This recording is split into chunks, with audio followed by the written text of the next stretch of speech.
সবাইকে আমার প্রণাম। আজকের যে বিষয়, যে জ্ঞান সম্বন্ধে কি আদৌ কোনো ব্যাখ্যা করা সম্ভব, জ্ঞানের বিষয় কি আদৌ কিছু বলা সম্ভব। এখন আপনারা অনেকে বলতেই পারেন যে সেটা নিয়েই তো আলোচনা করতে বসেছেন, তাহলে এই বিষয়টা কি করে রেলিভেন্ট, বা কি করে এটা নিয়ে কেনই বা আপনি টপিকটা রেখেছেন। সত্যি কথা বলতে গেলে জ্ঞানের বিষয়ে বলা সম্ভব না। জ্ঞানের বিষয়ে কিছু বলা যায় না, একটা চেষ্টা করা হয়। তো ভগবানের জীবনীতে এইটা নিয়েই তিনি কিছু কথা বলেছেন, তো আজকে সেটা নিয়ে আলোচনা করছি। 1988 সাল শেষ হয়ে 1989 সালটা দারুণভাবে শুরু হলো কল্পতরু দিবস পালনের মাধ্যমে। ভগবানের ইষ্ট তো ঠাকুর, তিনি সবসময় যবে থেকে তিনি ঠাকুরের দেখা পান, স্পর্শ পান, তারপর থেকে তিনি প্রত্যেকটি যা যা দিন রয়েছে ঠাকুরকে ঘিরে, স্বামীজিকে ঘিরে, মাকে ঘিরে, তিনি সবকিছুই তার কোয়ার্টারে পালন করতেন। এবং কল্পতরু দিবস, এখন কল্পতরু বলতে আমরা যেটা বুঝি বা জানি যে সেই গাছ যে কোনো মনোবাসনা সেটা পূরণ করতে পারে। ঠাকুর অবশ্যই কল্পতরু, কিন্তু আমরা তার থেকে কি চাইবো? তিনি কল্পতরু বলে কি আমরা টাকা পয়সা, কামিনী কাঞ্চন চাইবো, যেটা তিনি একদমই পছন্দ করতেন না, বা তিনি ছুতেন না, বা এটা থেকে দূরে থাকতে বলতেন। তিনি তো কল্পতরু, তার থেকে চাওয়া কিন্তু সেই আত্মজ্ঞান বা সেই ঈশ্বর লাভ, এটাই কিন্তু একমাত্র চাহিদা। তিনি যেন আমার মাথায় হাত রেখে বলেন যে তোর যেন চৈতন্য হয়। কল্পতরু দিবসের কিন্তু এটাই একটা, যে চাহিদাটা কি করব। সেই সময় যারা ছিল সবাই কিন্তু সেই আধ্যাত্মিক উপলব্ধিই চেয়েছিল, এই জন্যই ঠাকুর বলেছিল যে তোমাদের সবার চৈতন্য হোক, এবং হয়েওছিল। 8 দিনের উৎসবে একটা পরিপূর্ণতার বোধ হলো ভগবানের, এবং যেন প্রকাশের পালা শুরু হলো। সাথে জানুয়ারি 3 তারিখ যেন প্রকৃতি ভগবানের আবির্ভাব দিবস পালন করল। ভগবানের জন্মদিন 3 জানুয়ারি 1942 সাল। ভগবান নিজের জন্মদিন বিস্মৃতি হয়েছিলেন, ভক্তেরাই পালন করেছিলেন। 11 জানুয়ারি আত্মস্থ হয়ে ভগবান উপলব্ধি করলেন মৌনই সর্বশ্রেষ্ঠ ব্যাখ্যা। তো ইনিশিয়ালি যখন আমরা আধ্যাত্মিক পথে হাঁটা শুরু করি, চলা শুরু করি, তখন অনেক বই, অনেক কথা, অনেক আলোচনা, অনেক ব্যাখ্যা, কত শব্দ, কঠিন কঠিন শব্দ, আর্ধেক বুঝি না, সেগুলো আবার খুঁজে খুঁজে মানে বার করতে হয়। শুরুতে এগুলো হয়, এগুলো শুনতে হয়, পড়তে হয়, কিন্তু আমি বলবো আমি তো সেই জ্ঞানের কথাই শুনছি, বা আমি তো সেই বেদান্তের কথাই শুনছি, কিন্তু আলটিমেটলি সেই চরম জায়গায় বেদান্তের যেটা সার, যে আত্মা বা ব্রহ্ম, যেটা আমার আসল স্বরূপ, সেটা কিন্তু প্রত্যেক শব্দের পারে। অবাং মানসা গোচরম, বাক্য মনের অতীত, শব্দের পারে সেই অনুভূতি। কিন্তু তার অবধি পৌঁছানোর জন্য কত শব্দের সাহায্য নেওয়া হয়, কিন্তু আলটিমেটলি পৌঁছানোর জন্য কিন্তু শব্দকে পেরিয়েই যেতে হয়। শব্দের সাহায্যে কাছাকাছি যাব, কিন্তু তারপরে সেই শব্দটাকে ছেড়ে দিতে হবে। যেমনি পায়ে একটা কাঁটা ফুটলে সেটা আরেকটা কাঁটা দিয়ে তুলতে হয়, তো যেই কাঁটাটা গেঁথে গেছিল সেটা তো ফেলে দিই, যেই কাঁটাটা সাহায্য নিয়ে অন্য কাঁটাটা তুলেছি সেই কাঁটাটাকে কি যত্ন করে রেখে দিই? সেটাও তো ফেলে দিই। তাই ইনিশিয়ালি শব্দের দরকার, ব্যাখ্যা দরকার, মনন দরকার, ধ্যান দরকার, কিন্তু আলটিমেটলি আমি যদি ভাবি যে শব্দের মধ্যেই তিনি, তাহলে কিন্তু খুব ভুল। তিনি শব্দের পারে। শব্দ তো অনেক পরে এসছে। মন চিন্তার সমষ্টি, এক একটা কামনা বাসনা উঠেছে, তারপরে সেটাকে আমরা শব্দের ব্যবহারে বা শব্দের মাধ্যমে সেটাকে প্রকাশ করেছি। শব্দ কিন্তু মনেরই একটা বহিঃপ্রকাশ। তো ব্রহ্ম তো মন, অহংকার, বুদ্ধি, এগুলো সবকিছুরই পারে। তো যেটা মনের পারে সেখানে তো শব্দের কোনো এন্ট্রি নেই, সেখানে শব্দ পৌঁছতে পারে না, কারণ সেখানে বলার কেউ নেই, শোনার কেউ নেই, তাই শব্দও নেই। এই জন্যই বলছেন মৌনই সর্বশ্রেষ্ঠ ব্যাখ্যা। মৌনতাই হলো সর্বশ্রেষ্ঠ ব্যাখ্যা। অনেকে বলে না যে একজনের যে জ্ঞান লাভ হয়েছে কি করে বুঝবো? যার জ্ঞান লাভ হয়েছে আর যাই হোক, সে কোনোদিন মানে বুক চিতিয়ে বলবে না হ্যাঁ গো আমার জ্ঞান লাভ হয়েছে, আমার যেদিন জ্ঞান লাভ হয়েছিল, আমার যেদিন সমাধি হয়েছিল, আমার সামনে এসে বসে শোনো, সে কোনোদিনই বলবে না। বলে না খালি কলসিতে আওয়াজ বেশি হয়, ভরা কলসিতে হয় না। যে জ্ঞানী, যার ঠিক ঠিক অনুভব হয়েছে, মৌনতা দিয়েই বোঝা যায়, তাকে বলতে হয় না। গৌতম বুদ্ধ তিনি কিন্তু মানুষের কাছে বলতে যাননি, মানুষ তার কাছে এসছে। তিনি আত্মস্থ হয়ে সমাধিস্থ হয়ে তিনি বসে থাকতেন। একদিন চোখ খুলে দেখছে তার সামনে অনেক মানুষ। তার ওই মৌনভাবে বসে থাকাটাই না মানুষকে যা বলার বলে দিয়েছে। মৌনতাটাই না অনেক কথা বলে, কিন্তু মৌনতার ভেতরে অনেক আওয়াজ, অনেক কথা, সেখানে শব্দ লাগে না। মৌনতা মানুষকে অনেক কিছু বুঝিয়ে দেয়। এবং এই মৌনতাটা যার ভেতরে যে মুমুক্ষু বা যে এই সত্যকে জানতে চায়, যার ভেতরে এই বিষয়ের প্রতি একটা ভালোবাসা আছে, মৌনতাটা কিন্তু তাকে টানে। এমনিও মানে ইন জেনারেলও সবাইকে টানে, কারণ মানে মানুষ তো আর যাই হোক মৌন থাকতে পারে না। সবসময় কথা, আওয়াজ, কেয়স, চঞ্চলতা, এটাই আমাদের জন্য স্বাভাবিক। মনের মৌনতা বা চুপ থাকা, ভেতর থেকে চুপ থাকা, এটা না যে মুখে কিছু বলছি না, ভেতরে ভেতরে অনেক চিন্তা, দুশ্চিন্তা, অনেক কথা চলছে। ভেতর থেকে চুপ থাকা কাকে বলে আমাদের কোনো ধারণা নেই। আর এই মৌনতায় যে কি শান্তি, কি আনন্দ, ইনফাইনাইট, অনন্ত, বলে বলে বোঝানো যায় না। সত্যি জ্ঞানটা না, এটা ব্যাখ্যার বিষয় নয়, এটা অনুভূতির বিষয়। এটা ব্যাখ্যা করে বলা যায় না, শব্দ দিয়ে হয় না। যতই বিশেষণ প্রয়োগ ব্যবহার করি না কেন, কোথাও না কোথাও কিন্তু কম পড়ে যায়। একমাত্র অনুভব হলে তখন পরিষ্কার। বিদ্যাতে হৃদয় গ্রন্থি, সিদ্ধান্তে সর্বসংশয়। যার হয় সে বোঝে, তখন ঝকঝক করে, তখন সেও আর আলাদা করে না শুনতে চায় না, কেন সে জানে শোনার কিছু নেই। এখন মানুষকে তো কিছু বলতে হবে, এখন এই কিছু বলার জন্যই এত গ্রন্থ, এত শাস্ত্র, কিন্তু ওই আলটিমেটলি এই একটা শব্দ আমাকে সেই জায়গায় নিয়ে যাবে না।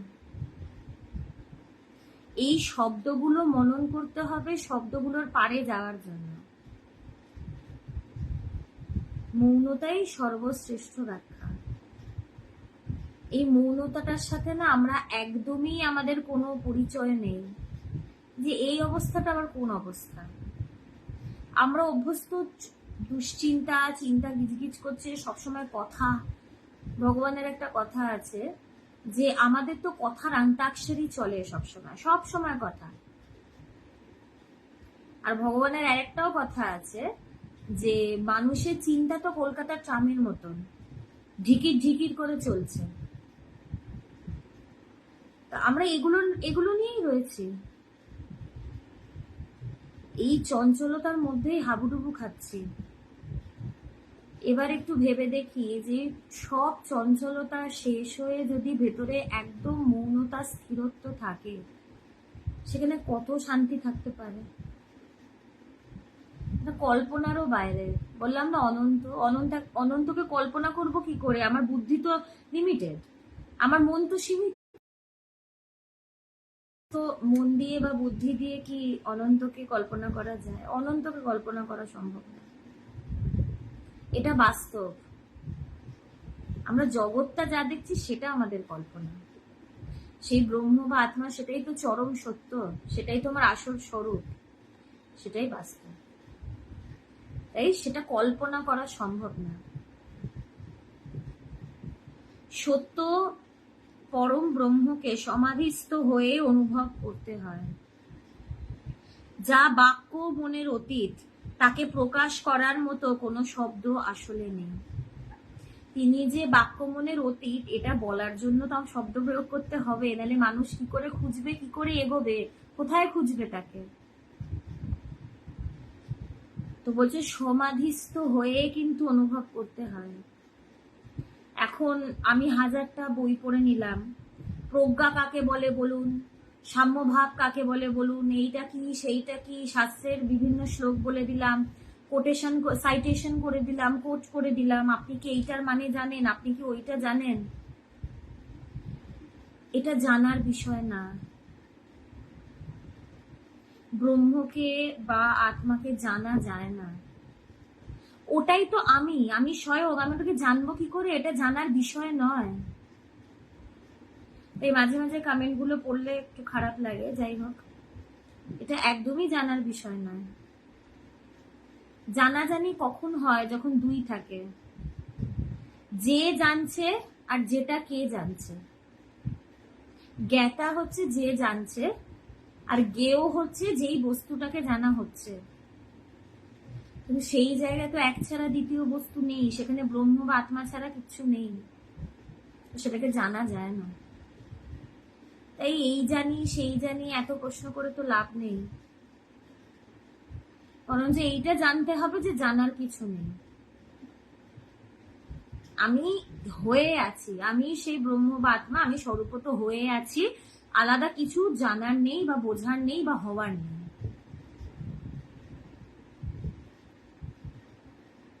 এবং এটা একমাত্র ক্লিয়ার হবে অনুভব। বই পড়ে মুখস্থ করে লেকচার দিয়ে হয় না, অনুভব দরকার। অনুভব ছাড়া বলা যায় না। যা বাক্য মনের অতীত, তাকে প্রকাশ করার মতো কোনো শব্দ আসলে নেই। যাই শব্দ বলা হচ্ছে সেটা কাছাকাছি যাচ্ছে, পুরোটা কিন্তু বলা যাচ্ছে না। একটা এটা খুব সম্ভবত কোনো উপনিষদেরই গল্প না, মানে সত্যি। তো একজন গুরু, তিনি তার মানে সে হয়তো ঋষি বা তিনি মুনি বা তিনি আধ্যাত্মিক কেউ, এবং খুব ব্রহ্মজ্ঞানী। তিনি ব্রহ্মজ্ঞানী।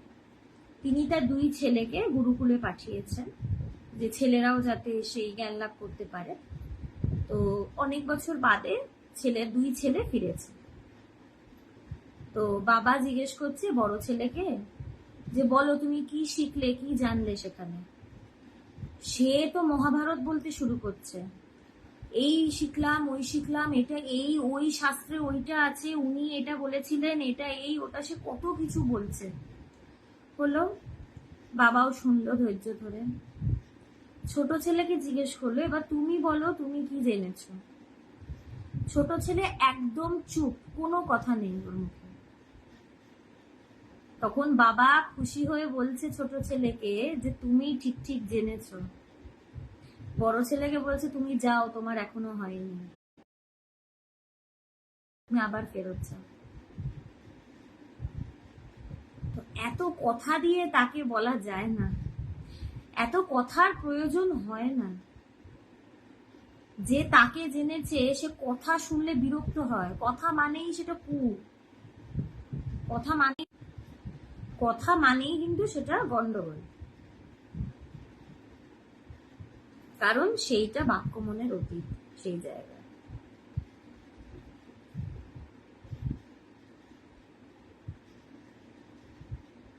পুরাকালে রাজা বাসকলি মৃগয়া করতে বনে গেলে সেখানে দেখলেন মুনি বার্ধ বসে আছেন। তাকে রাজা ব্রহ্ম বিষয়ে প্রশ্ন করলে মুনি নিরুত্তর রইলেন। বারবার জিজ্ঞাসিত হলে শেষে মুনি বললেন, আমি তো এতক্ষণ এই বিষয়ে বলছিলাম, তুমিই বুঝতে পারছিলে না। যাই হোক, এখন তবে ব্রহ্মবাক্য শোনো। তো একজন মুনি ছিলেন বনে, একজন রাজা গিয়ে তাকে ব্রহ্মের ব্যাপারে অনেক কিছু জিজ্ঞেস করছে।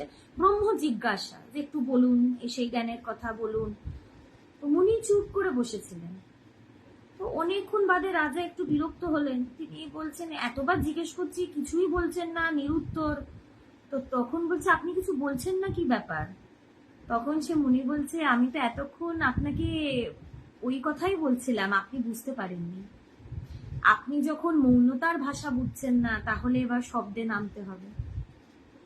তারপরে তিনি শব্দ প্রয়োগ করে তিনি বোঝাতে শুরু করলেন।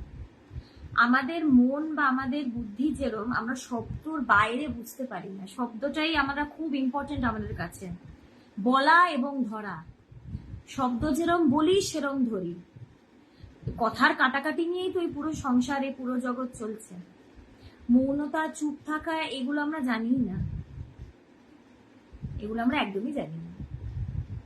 আর একটা গল্প আছে, একজন পণ্ডিত, সে রাজাকে রোজ ভাগবত শোনাতে রাজা বলেছে, তুমি রোজ এসে আমাকে ভাগবত শোনাবে। তো সে এসে সে এক একটা শ্লোক পড়ে এবং সেটা রাজাকে ব্যাখ্যা করে, এবং শেষে জিজ্ঞেস করে, রাজা তুমি বুঝেছো? তখন রাজা বলে, আপনি বুঝেছেন? এবার সে ভাবছে, আমি এত পণ্ডিত, আমি যতবার রাজাকে বলি রাজা বুঝেছো, রাজা কেন আমাকে কথাটা বলে যে আপনি বুঝেছেন? তো এবারে অনেক দিন বাদে, মানে অনেক দিন এরকম গেল, সে ভাবছে রাজা কেন আমাকে বারবার এটা বলছে। ওনার তো অহংকারে লাগছে, উনি ভাবছেন আমি পণ্ডিত মানুষ, আমাকে উনি এইভাবে কেন বলছেন। কিন্তু পরে আস্তে আস্তে তিনি দেখলেন যে পাণ্ডিত্য আর জ্ঞান কিন্তু এক নয়। তিনি হয়তো জানেন কোন শ্লোক কোথায় কি রয়েছে, কিন্তু অনুভব তার হয়নি, অনুভব তার হয়নি। তো একদিন কি হয়েছে, অনেকদিন বাদে সেই পণ্ডিতের মেয়ে রাজার কাছে এসে বলছে যে রাজামশাই, বাবা আপনার জন্য একটা চিঠি দিয়েছে। তো বলছে, বাবা চিঠি দিয়েছে কেন, বাবা তো আসার কথা। তো বলছে, না বাবা বাড়ি ছেড়ে চলে গেছে। তো বলছে, বাড়ি ছেড়ে চলে গেছে, কি চিঠি দিয়েছে আমাকে দেখাও। তো তখন যখন চিঠিটা রাজা খুললেন, চিঠিতে ছিল যে রাজামশাই, আমি আর আসবো না, আমি বনে চলে গেলাম, এবার আমি সত্যিই বুঝেছি, এতদিন এর আগে আমি বুঝিনি, এবার আমি বুঝেছি। তো সে মনন করতে করতে করতে করতে সে তো উত্তরটা খুঁজছে যে কেন রাজামশাই জিজ্ঞেস করছে তিনি বুঝেছেন কিনা, তার কি বোঝাতে কোনো ঘাটতি হয়েছে, বা সে কি সত্যিই বোঝেনি। সে কিন্তু ভেতরে খোঁজার চেষ্টা করছিল যে কোন জায়গাটা তার ফাঁক পড়েছে। এই খুঁজতে খুঁজতে কিন্তু তার অনুভব হয়েছে। আর যখন তার অনুভব হলো, তার মনে হলো আমার তো আর রাজাকে বলার কিছু নেই, কারণ এটাকে তো শব্দ দিয়ে ব্যাখ্যা করা যায় না, এটা তো বোঝা যায় না। তাই তিনি বললেন যে রাজা, এবার আমি বুঝেছি যে বোঝানোর কিছু নেই, এটা বুদ্ধির পারে, এটা সম্পূর্ণ অনুভবের বিষয়। মানে অনুভবেরও না, ওই বলছে না শব্দ দিয়ে বলা যায় না, অনুভবও তো হবে না, অনুভবও তো দুয়ে হয়। তাই সেখানে কি হয়, ব্যাপারটা খুব মিস্টিরিয়াস না, যে কি ব্যাপার, কোনোভাবেই বলতে পারছে না, কোনোভাবেই বোঝানো যাচ্ছে না, ব্যাপারটা কি, বোঝার জন্য সেই জায়গায় যেতে হবে, এই চর্চা করতে করতে করতে করতে সেই জায়গায় যেতে হবে। আবার যাওয়ারও কোথাও নেই, ওই বলছি না, খুব খুব মানে খুব মজার বিষয়। মানে এটা গোলক ধাঁধার মতন মেজ, এক্সিটটা খুঁজতে হবে। আমাদের মনটা তো তাই, মনটা তো মেজের মতন, হারিয়ে যাই এই মনের চিন্তার মধ্যে, আমরা হারিয়ে যাই, কুল কিনারা খুঁজে পাই না। এক্সিটটা কিন্তু খুঁজে বার করতে হবে। আধ্যাত্মিকতা কি করে, মনের এই যে ছক, এই যে গোলক ধাঁধা, এইটা থেকে বেরোতে সাহায্য করে। যে বেরিয়েছে সেই তো গুরু, সে জানে কোন রাস্তায় ডান দিক বাদিক, কোথায় গেলে কিভাবে টার্ন নিলে, কোন জায়গায় বেঁকলে সে বেরোতে পারবে।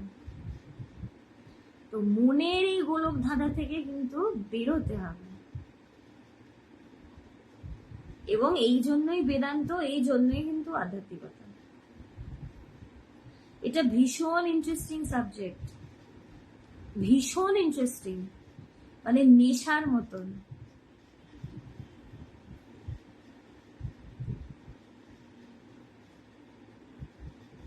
এই বলে বার্ধ ব্রহ্ম সম্বন্ধে ব্যাখ্যা করলেন। সুতরাং ব্রহ্ম সম্বন্ধে সর্বশ্রেষ্ঠ ব্যাখ্যা তখনই যখন ব্যাখ্যাতার মন চিন্তা শূন্য থাকে বা মৌন থাকে বা সমাধিস্থ থাকে। তো আমাদের একটা প্রশ্ন হয় না যে কার থেকে শুনবো, কার থেকে শোনা উচিত? সবাই থেকে শুনলে তো হবে না, পণ্ডিতের থেকে শুনে কিন্তু কাজ হবে না, একজন ব্রহ্মজ্ঞের থেকে শুনতে হবে, যে সেই সত্যকে জেনেছে তার থেকেই কিন্তু শুনতে হবে। এই জন্যই তো এখানে বলছে যে যখন ব্যাখ্যাটা চিন্তা শূন্য বা মৌন বা সমাধিস্থ থাকবে তার থেকেই শুনতে হবে, তখনই শুনতে হবে, না হলে কাজ হবে না। যে নিজে জানেনি সে কি আরেকজনকে জানাতে পারে? সেটা আরেকজনকে জানাতে পারে না। আবার এখানেও তারতম্য আছে, সবাই মানে অনেকেই যারা জেনেছে তার মধ্যে সবাই আবার জানাতে পারে না, এটা কারুর কারুর ইয়ত্তার মধ্যে পড়ে। এখানে শক্তির প্রসঙ্গ আসে, আজকে আর সেটা নিয়ে আলোচনায় যাচ্ছি না, কিন্তু unless and until first and only criteria, তো one and only criteria is ব্রহ্মজ্ঞান, সেলফ রিয়েলাইজেশন। যার হয়নি তার কথায় কোনো কাজ হবে না। একমাত্র যে সেই সত্যকে জেনেছে সেই একমাত্র এটা নিয়ে বলতে পারে, বা তার থেকেই একমাত্র শোনা উচিত। আর কি করে বুঝবো, এই প্রশ্ন তো অনেকে থাকে, তার ব্রহ্মজ্ঞান হচ্ছে কি করে বুঝবো? ওই মৌনতাটা বলে দেবে, তার মৌনতাটা বলে দেবে। এই জন্যই না আমরা বলতাম যে শেষের দিকে ভগবান একদমই চুপ থাকতেন, একদম চুপ, কোনো কথা বলতেন না। কিন্তু তাও আমরা বলতাম যে উনি যতদিন আছেন ওনার কাছে যান, ওনার কাছে বসুন। ওই সময়টাই কিন্তু না সবচেয়ে চরম সময় ছিল, কারণ এই যে বলছে মৌনতাই সর্বশ্রেষ্ঠ ব্যাখ্যা। আর সত্যি কথা, ওই সময় যারা ভগবানের কাছে গেছেন অনুভব তাদের কিছু না কিছু হয়েছে। এটা আমার মুখের কথা তো বিশ্বাস কেউ করবে না, তাদের সাথে যোগাযোগ করেও জিজ্ঞেস করতে পারেন, তারা এখনো রয়েছে, এখনো তারা যুক্ত, তাদের কিছু না কিছু অনুভব হয়েছে। কারণ ওই মৌনতাটাই ছিল তার ব্যাখ্যা। এই জন্য আমরা বলতাম তিনি কথা বলুক যা নাই বলুক, বসুন। তাদের কথা বলতে লাগে না, যারা মহাপুরুষ অবতার পুরুষ যারা, তাদের কথা বলতে লাগে না। এতক্ষণ মানে এত এত করে গাদা গাদা লেকচার তাদের দিতে লাগে না, তাদের পাশে বসে এমনি কাজ হয়, তাদের সান্নিধ্যে, তাদের স্পর্শে, দর্শনে এমনি কাজ হয়। কারণ যার মন চিন্তা শূন্য তার সান্নিধ্যে গেলেই তো আমাদের মনটাও চিন্তা শূন্য হবে। স্বামীজির একটা ঘটনা আছে না, স্বামীজি একটা বাড়িতে গিয়ে উঠেছেন, সেখানে বাবা মা মানে এসে বলছে, মানে একজন মানে স্বামী স্ত্রী এসে স্বামীজিকে বলছে, বাবা স্বামীজি আমাদেরকে বাঁচান, আমাদের ছেলেটা এত দুষ্টু যে আমরা সামলাতে পারি না, এত উপদ্রব করে, এত দুষ্টুমি করে, এত চঞ্চল যে আমরা একদমই সামলাতে পারি না। মানে যে চঞ্চল সেটাকে আপনি থামান একটু, আপনি ওকে একটু শান্ত করুন। তো স্বামীজি বলছে ঠিক আছে, কোনো ব্যাপার না, তো আপনারা একটা কাজ করুন, রাত্রে ছেলেটাকে আমার কাছে পাঠিয়ে দেবেন। বলছে স্বামীজি আপনি ওকে নিয়ে শোবেন না, আপনাকে শুতে দেবে না, সারা রাত বদমাইশি করে, চিৎকার করে, কান্নাকাটি করে, আপনি শুতে পারবেন না। স্বামীজি বলছে আপনি পাঠান না, কোনো অসুবিধে নেই। ঠিক আছে, রাত্রে বাচ্চাটা স্বামীজির পাশেই শুয়েছে। অদ্ভুত ভাবে সারা রাত শান্তিতে কেটেছে, কোনো আওয়াজ হয়নি, নট আ সিঙ্গল সাউন্ড, বলে না পিন ড্রপ সাইলেন্স। এবার বাবা মা ভাবছে কি ব্যাপার, বাচ্চাটা কোনো আওয়াজ করলো না, স্বামীজি কি কিছু খাইয়ে দাইয়ে ওকে ঘুম পাড়িয়েছিল না কি ব্যাপার হলো? স্বামীজিকে জিজ্ঞেস করছি, স্বামীজি আপনি কি কিছু করেছেন? বাচ্চাটা এত চুপচাপ, এত শান্ত, আমরা তো মানে বিশ্বাসই করতে পারছি না। তখন স্বামীজি বলল, আমি কিছুই করিনি। বাচ্চা কি করে শান্ত হবে? আপনারাই তো চঞ্চল, তো আপনাদের সাথে থেকে থেকে তো বাচ্চা চঞ্চলই হবে। স্বামীজি চিন্তা শূন্য, শান্তি স্বরূপ, স্থিতপ্রজ্ঞ তিনি, তো তার কাছে বাচ্চা কি করে চঞ্চল থাকে? তার কাছে শান্তই থাকবে। এই জন্য যতবার ভগবানের কাছে এসে অনেকেই মানে এরকম বলতে শুনেছি যে আমাকে আশীর্বাদ করুন, আমার বাচ্চাটাকে আশীর্বাদ করুন, সে যাতে মানুষ হয়। ভগবান বলতো আগে আপনি মানুষ হন, ছেলেকে পরে মানুষ করবেন। আমরা না কেউই কাউকে মানুষ করতে পারি না, নিজেরাই তো ঠিক ঠিক মানুষ হয়ে উঠতে পারিনি। আগে নিজেকে তো মানুষ, প্রকৃত মানুষ তৈরি করতে হবে। অনেকে আবার বলতো যে দেখুন আমার বাচ্চাটা যাতে শান্ত হয়। ভগবান বলতো আগে আপনি শান্ত হন, তারপরে আপনার সান্নিধ্যে থেকে শান্ত হবে বাচ্চা। এই যে আমরা মঠ, মিশন, আশ্রমে যাই, সেখানে কেন আমাদের এত শান্তি লাগে যেটা বাড়িতে আমরা পাই না? কারণ সেই জায়গায় চিন্তা শূন্য হওয়ার সাধনা করা হয়। সেখানে যে সাধু সন্তরা থাকে তারা চিন্তা শূন্য হয়ে থাকে, তাই সেই জায়গায় গিয়ে আমরাও কিছুটা চিন্তা মুক্ত হই বা শান্ত হই। আর বাড়িতে এসে কি চিন্তা তো না, দুশ্চিন্তা, ঝগড়া ঝাঁটি, এই তো চলে।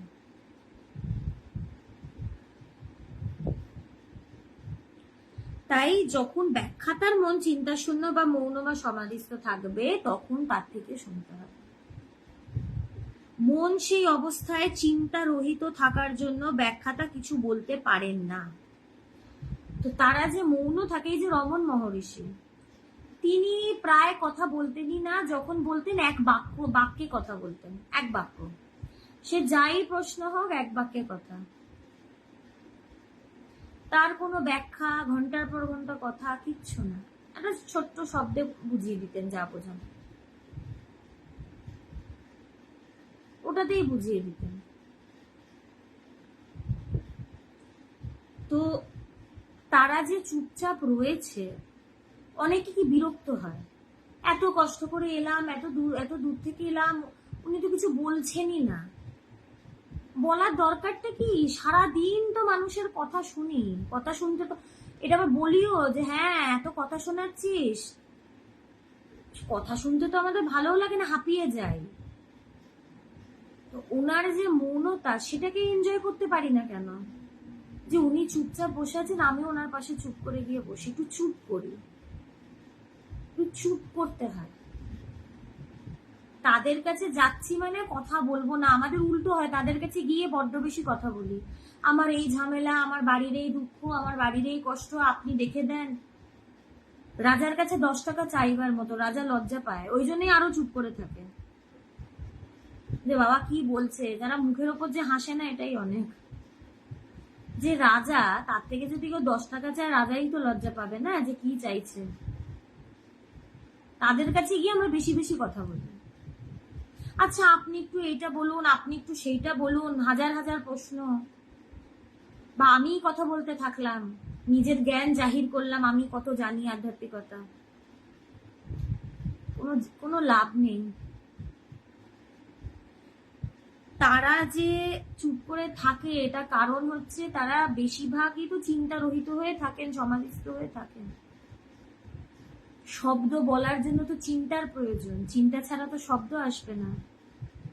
এই যে এখন আমি কথা বলছি, এই কথাগুলো আগে তো চিন্তা রূপে আসছে, তারপরে সেটা মুখ দিয়ে বেরোচ্ছে, তারপরে সেটা মুখ দিয়ে বেরোচ্ছে। তো চিন্তা রহিত যদি থাকে তখন সে কথা বলবে কি করে? শব্দের জন্য চিন্তার প্রয়োজন। তো যখন সে দেখে যে সামনে একজন মুমুক্ষু, বা সে চায় এই সত্যকে জানতে, তখন যে কোনো গুরু বা আধ্যাত্মিক মহাপুরুষ বা অবতার পুরুষ, সে যাতে মুক্ত হয়, তাদের মুক্তির জন্য ভেতরে একটা কামনা জাগে, তাদের জগৎ উদ্ধারের বাসনা জাগে, তারপরে তারা কথা বলতে শুরু করে, তার আগে তারা বলে না। শিষ্যকে দেখে গুরুর মন তৈরি হয়, তারপরে শিষ্য উপদেশ করেন। তাহলে গুরুর কোনো ঠেকা নেই কথা বলার। শিষ্য যাতে মুক্ত হয়, ভালোবাসা, অহেতুক ভালোবাসার জন্য, তারপরে সে কথা বলতে শুরু করে। সেই চিন্তা শূন্য অবস্থা, সেই শান্তি চরমে, সেই অবস্থা ছেড়ে কথার রাজ্যে নেমে, ঝামেলার মধ্যে নেমে তারা মানুষের জন্য কথা বলে। কত কষ্ট, যার হয় সেই বোঝে কি কষ্ট। ভগবান তার ডায়েরিতে আরো লেখেন, আত্মায় ত্যায্য গ্রাহ্য নেই, অর্থাৎ আত্মা এক ও দ্বিতীয় রহিত বস্তু হওয়ায় আত্মা কিছু ত্যাগ বা গ্রহণ করতে পারে না। আর আমরা সবসময় ভোগ, জাগতিক বস্তু গ্রহণ করি, দিতে তো চাই না, ত্যাগও করি না, খালি গ্রহণ, এটা চাই, এটা চাই, এটা চাই, খিদে থামে না। কিন্তু ভগবান কি লিখলেন? আত্মায় ত্যায্য গ্রাহ্য নেই। আত্মার কিছু নেওয়ারও নেই, কিছু দেওয়ারও নেই, কারণ সে দেওয়ার কাউকে খুঁজে পায় না এবং কারোর থেকে নেওয়ারও কিছু খুঁজে পায় না। কারণ সেখানে দ্বৈত নেই, সেখানে দুই নেই, সেখানে এক। আর সে নেবেই বা কেন, দেবেই বা কেন, সেটা পরিপূর্ণ। সেখানে তো কোনো অভাব নেই। অজ্ঞানতাই অভাবের সৃষ্টি করে। সেই চরম জায়গায় কোনো অভাব নেই, তো সে কেনই বা নেবে, কেনই বা দেবে, কাকে কি দেবে, কিছু তো দেবার নেই। সেখানে তো জগতের কোনো অস্তিত্বই নেই, বস্তু তো নেই, জগতের বস্তু তো নেই। অবশ্য জাগতিক বস্তু মানেই সেটা ঠাকুরের ভাষায় অবস্তু, সেগুলো তো মানে কোনো এক্সিস্টেন্সই নেই। সে কি দেবে, কেনই বা দেবে, কাকেই বা দেবে। তো যার অনুভব হয়েছে, যে অনুভব করেছে আমি সেই আত্মা, আমি সেই ব্রহ্ম, সে সবসময় তার ভেতরে এটা থাকে যে আমার ত্যাগ করারও কিছু নেই, আমার গ্রহণ করারও কিছু নেই। তাই দুঃখ, কষ্ট, আনন্দ যাই আসুক, সে সেটাকে গ্রহণও করে না, আবার আলাদা করে সে কিছু ছাড়েও না। এই জন্যই বেদান্তের এত দরকার, এই জন্যই এই চর্চা দরকার। আমরা সবসময় গ্রহণ করতে ব্যস্ত এবং গ্রহণ করার জন্য ত্যাগ করি বুকে পাথর রেখে। কিন্তু ব্রহ্মজ্ঞান হলে দেখবো কিছু পাওয়ার নেই, দেওয়ার নেই, আমি একদম পরিপূর্ণ, আমার কোনো অভাবই নেই, এমন কোনো জিনিস নেই যেটা আমাকে পরিপূর্ণ করবে, এমন কোনো জিনিস বাকি নেই। তাই তাদের ত্যাগ গ্রহণ কিচ্ছু হয় না, তাদেরকে কিছু স্পর্শই করে না। এই জন্য এই অনুভব এত দরকার, এই জন্যই অনুভব দরকার, এই জন্যই বেদান্তের আলোচনা, এই জন্যই ভগবানের জীবনী থেকে আলোচনা। তাই আজকে একটা জিনিস বলেই শেষ করব আজকের আলোচনাটা, যে এটা যেন আমরা প্রার্থনা করি যে সেই মৌন যে অবস্থা, সেই অবস্থায় যেন আমরা উপনীত হতে পারি, পৌঁছাতে যেন পারি, সেই চরম অনুভূতি যেন আমার হয়, কারণ এর বাইরে ভালো থাকার উপায় নেই। তাই একটাই প্রার্থনা ঈশ্বরের কাছে, যে আমরাও যেন সেই মৌন অবস্থা লাভ করতে পারি। এই প্রার্থনা করেই আজকের আলোচনা শেষ করছি। সবাই খুব ভালো থাকবে। পরের দিন ভগবানের জীবনী থেকে আরেকটা আধ্যাত্মিক বিষয় নিয়ে আলোচনা। সবাইকে আমার